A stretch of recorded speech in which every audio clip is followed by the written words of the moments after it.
Okay, so the first major story, probably the biggest story of the day that I was able to find is it turns out the rumors are true. We've been hearing about the rumors for like the last year or so that a handheld Microsoft Xbox type of console is coming to compete with the Switch, the Steamdeck, ROG Ally, whatever else you want to call, whatever else handheld you can think of. The rumors first surfaced that Microsoft put the Microsoft Surface team in charge of the next Xbox, which made people speculate that a handheld was coming because the Microsoft Surface is their tablet division of Microsoft. So they were like, why would they put the tablet team in charge of making a game console? We now have the news.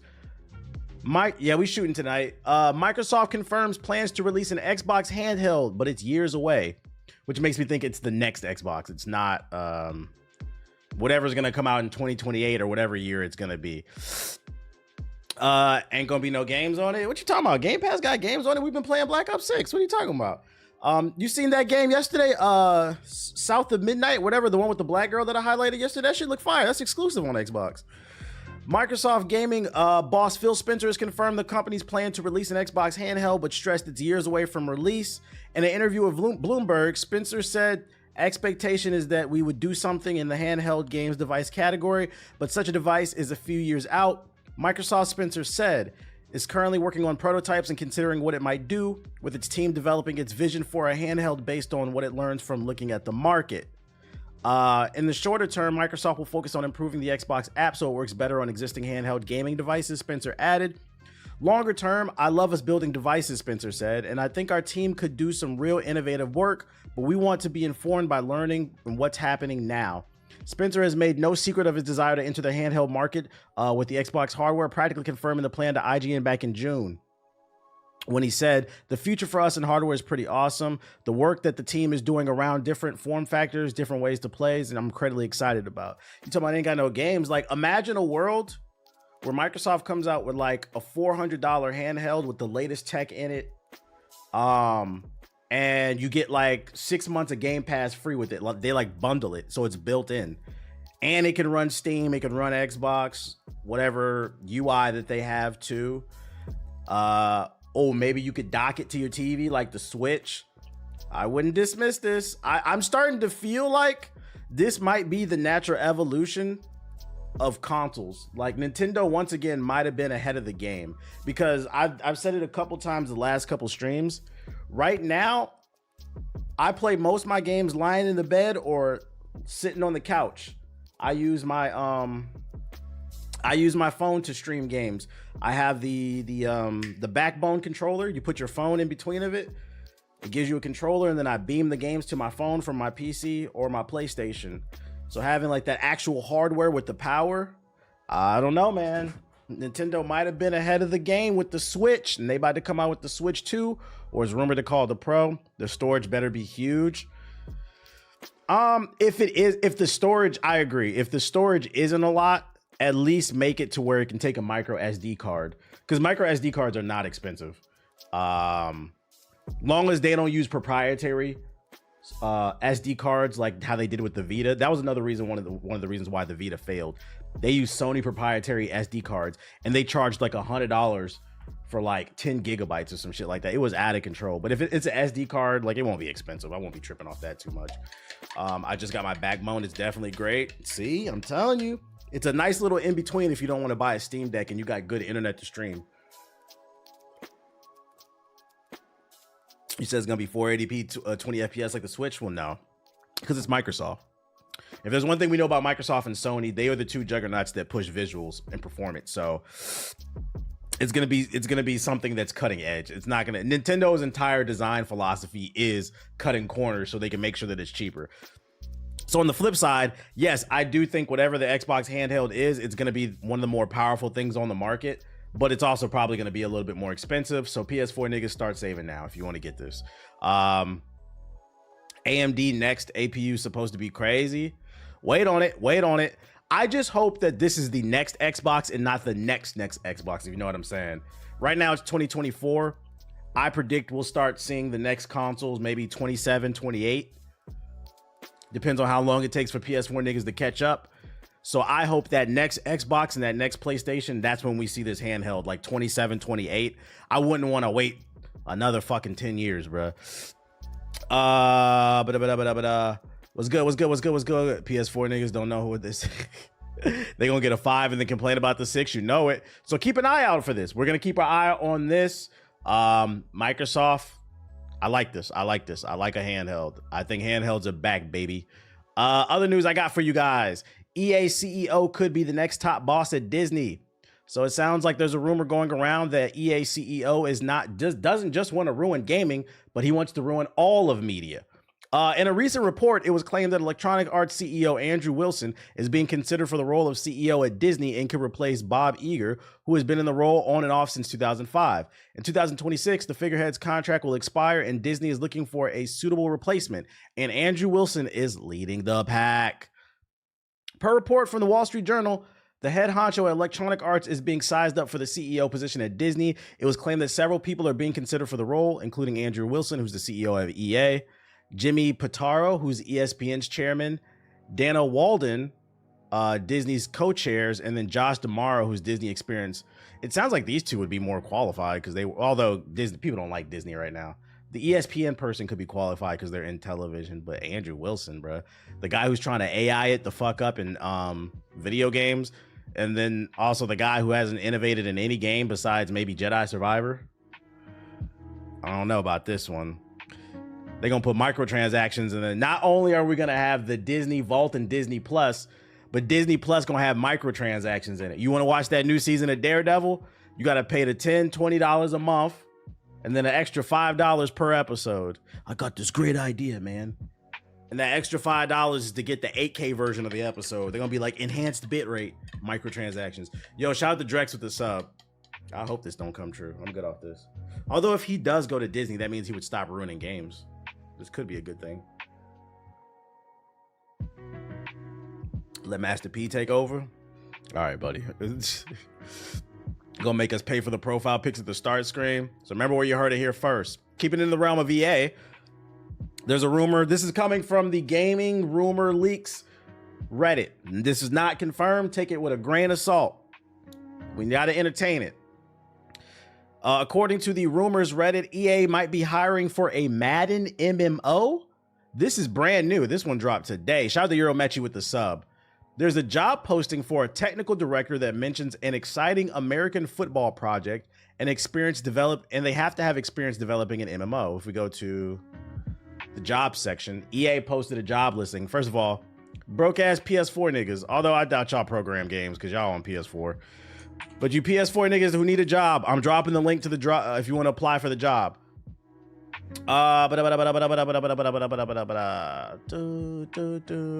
Let's see what you need here. 15 years of gameplay software engineering experience. 15 years, goddamn. Shipped multiplayer, AAA, multiple generations hardware platforms. Experience working on large-scale live service titles. Yep. MMO or at least live service.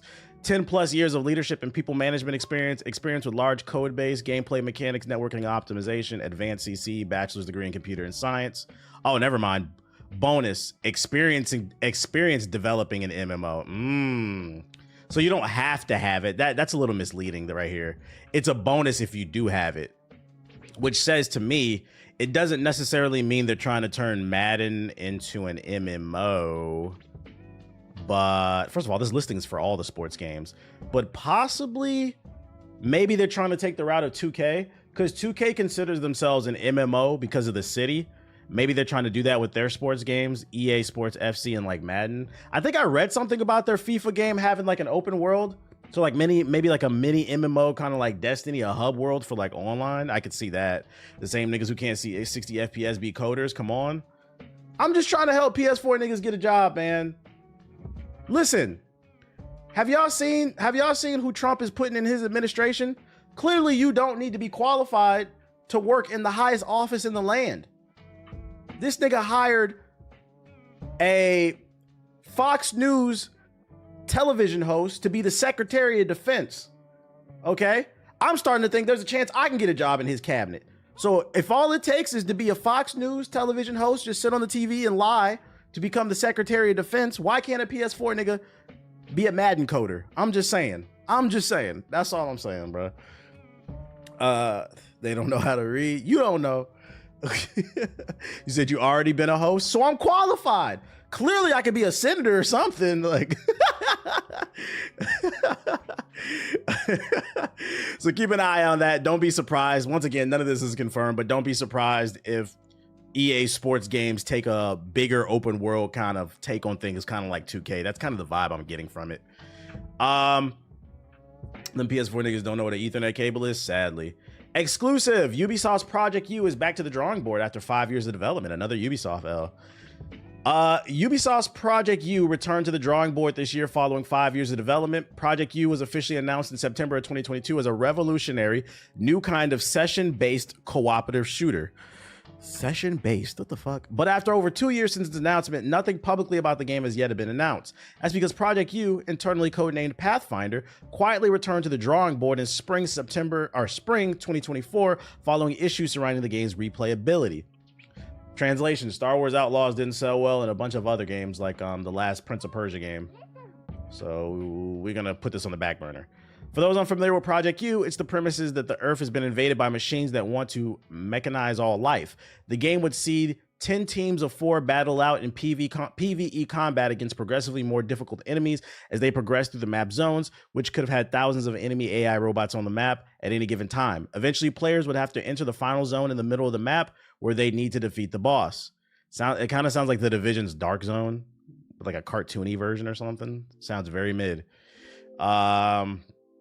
Despite initially receiving generally positive feedback from players, one fundamental flaw plagued the game from the start is its replayability. Sources say it was a constant issue for the developers and would see the project's budget balloon due to continuous reworks. Such reworks included adding more variation to the map with biomes and adding new bosses to change its repetitive nature. However, playtests in February 2024 revealed that the game lacked replayability needed. In March of 2024, Ubisoft's Anise announced that Project U development would cease immediately and that outsourcing studios would move on to different projects. 2 of the game directors left the project among many other developers, with them moving to Assassin's Creed and eventually their way to DICE this month. This game is just said dead in a month. It doesn't sound like it's fun. Just scrap it. Just write it off on taxes, Ubisoft. Focus on Assassin's Creed, guys. Focus on Assassin's Creed. That's another Ubisoft L for you. W, depending on who you ask. Halo, Doom, and Gears of War collaborations are coming to Call of Duty. Black Ops 6, it's claimed. New leaks have surfaced online claiming that Call of Duty Black Ops 6 will soon feature collaborations between Halo, Doom, and Gears of War. The new leaks have surfaced from several Call of Duty data miners, including, for PS4 niggas, what a data miner is somebody who dives deep into a game's code and they try to find files that have not been activated inside of the game, meaning it's playable. When they find that code, they say, oh, this hasn't been released. And data mining is important because a lot of times it confirms things without them confirming it. And it seems they found, at bare minimum, they found things in the code. So now that we understand that, PS4 niggas, because I know y'all don't know, that's what it is. According to COD Warfare Forum, and this person on Twitter who generally have had a good track record with data mining leaks, such details were soon corroborated by the leaker.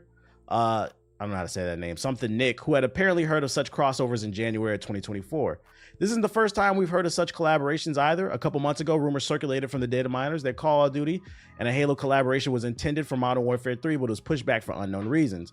It's unclear when such collaborations will be available in Black Ops 6, but the recent update added data strings to the game, which would suggest that they added sooner rather than later. And they asked, are you looking forward to it? Sounds more fun than some games.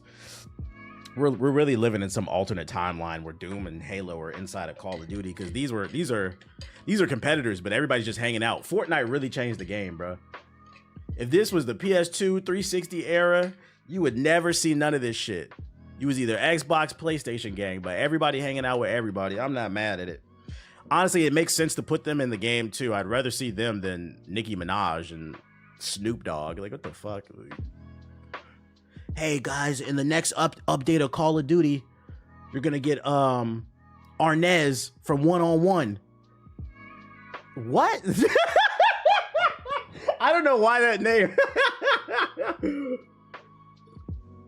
Y'all know who I'm talking about? The guy from Cousin Skeeter. Like, I don't know why that name came to my head. Hold up. Crazy reference. Oh shit. Y'all remember this dude right here? The dude, he played Cousin Skeeter, but he was Arnez in 1-on-1. You're gonna get Arnez in fucking Call of Duty. You'd be like, why Arnez? Because if you ever heard his story, he says he's from LA. He used to be a gangbanger and then acting saved his life. He's returning back to his gangbanger roots. This nigga Arnez is shooting alongside Cousin Skeeter. Okay. But deadass, I ain't buying this shit. You know it's gonna be $50. No, thank you. Wasn't he in Coach Carter? Yeah, he was in Coach Carter too. Yeah, he was a very popular actor, late 90s, early 2000s. Very popular. And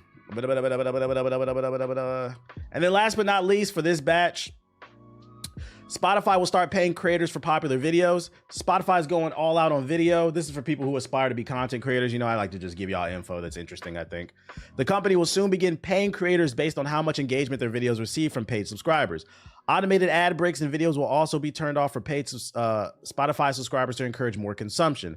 Both these changes go into effect January 2nd, 2025 in the US, UK, Australia, and Canada. Paying video creators directly based on engagement puts Spotify more on a collision course with YouTube, which is also leaning into podcasts and already pays its creators billions a year in shared ad revenue. We can provide an experience for your audience that's superior to any other platforms, the CEO of Spotify says at an event in LA. Since Spotify made video podcasts widely available in 2022, consumption of the format has skyrocketed. With the number of video creators on the platform more than doubling each year, there are now over 300,000 video podcasts on Spotify, up from 250,000 in late June. And video consumption hours have grown faster than audio-only consumption year over year, according to their spokesperson. This is true. Remember, GI Podcast, the video version, is not just available on YouTube. It's also available on Spotify. But yeah, if you're trying to get into content creation, Spotify is doubling down on video. It seems like they're trying to take on YouTube. So stay in the know. Also, stop watching Hawktua. And we're supposed to be getting the Struggle Cube 64 in 2025. You know it. Velguard is treating me great. It is treating me great. I bought NBA Street Volume 2 today on the low, still in the plastic. Am I valid? Of course. You know what's funny that you said that in the chat? I had a random thought about NBA Street Volume 2. Here's a hot take before we go into the next batch of articles. Shout out to Space Poppy with the sub. Here's a hot take. People always bitch and complain about the Street series not coming back, whether it's NBA, FIFA, or NFL Street, right? I want those games back too because they're fun. But I'm looking at what happened with Dragon Ball Sparking Zero, a game that was designed to be fun, that was ruined by sweats because it's completely unbalanced. It was supposed to be fun. I thought to myself, you know, as much as I want NBA Street to come back, do we really want it to come back? Because my gut tells me if EA resurrects EA Big and they bring back NBA Street, and what I'm about to say, if it doesn't apply, let it fly. But you niggas, you would ruin the game. Because instead of just hopping on the game, playing with your boys, having fun, NBA Street would turn into another game where niggas would try to establish some type of meta. If the game has perks in it or something, best builds. I could see it being ruined. Meta's ruined gaming. Motherfuckers would just not have fun and be like, bro, it's a fucking arcade game. Oh yeah, microtransactions. We'll see though, because remember they are not remaking, but there is a spiritual successor called Got Next that's being made by the former developers of NBA Street. Haven't seen anything new in the game, but we're keeping an eye on that. We'll see how they do it. People also have to remember that these games, with those games back then, we didn't have internet, so it was all fun with the homies. Exactly. That's what I'm saying. Like people are trying too hard. I seen somebody leave a comment on my video where I was talking about Sparking Zero, and he was saying that like this generation of gamers is weak. What do you mean you don't want to get better? This, that. It's like what I say goes in one ear and out the other. Nobody said they didn't want to get better at Sparking Zero. The argument that I made is, and it's not even an argument, the developer said the game was designed to be lore accurate, meaning completely unbalanced, meaning it's a party game that you're supposed to have fun with. And people hopped on that game and tried to make it competitive, and that's what ruined the game.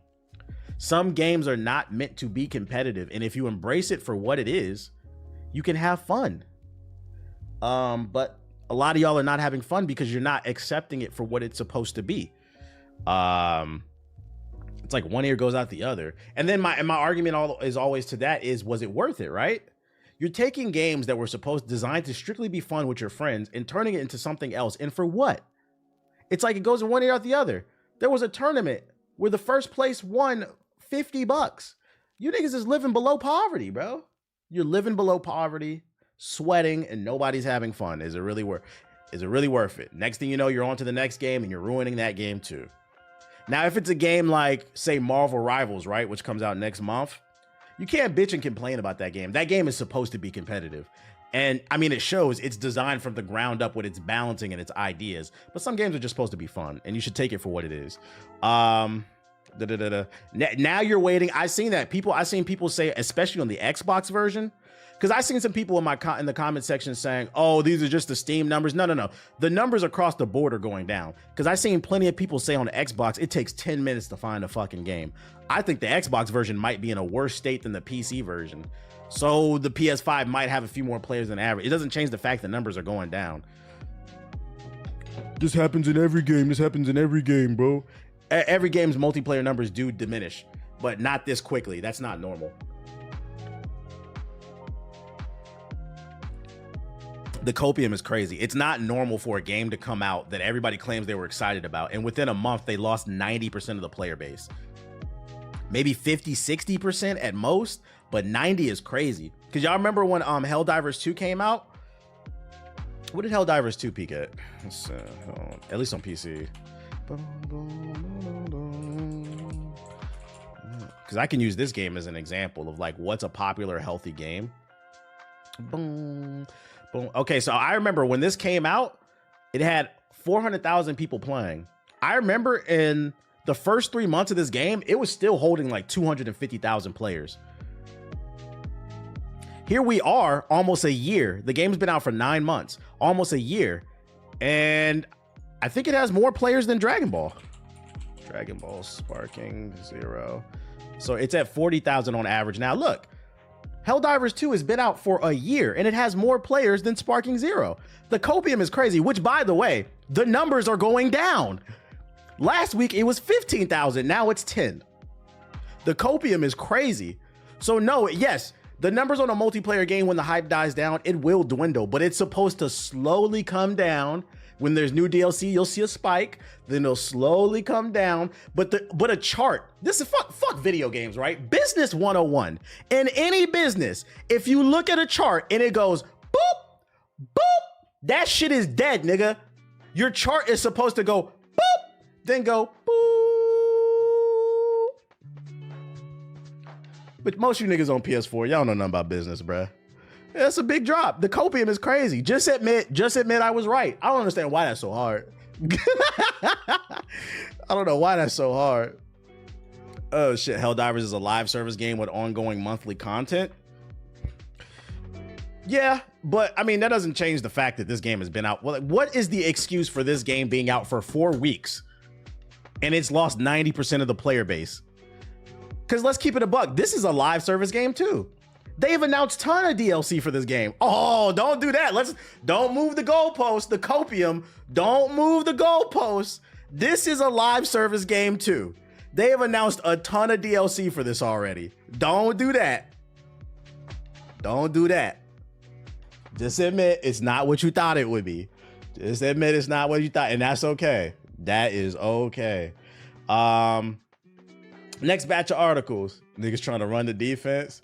Skirt, they trying to run it. They made a survey for that game. They got a tournament coming out. Ain't nobody training for that shit. They announced a tournament last week when it was averaging 15,000 players. Now it's at 10,000. Clearly nobody want to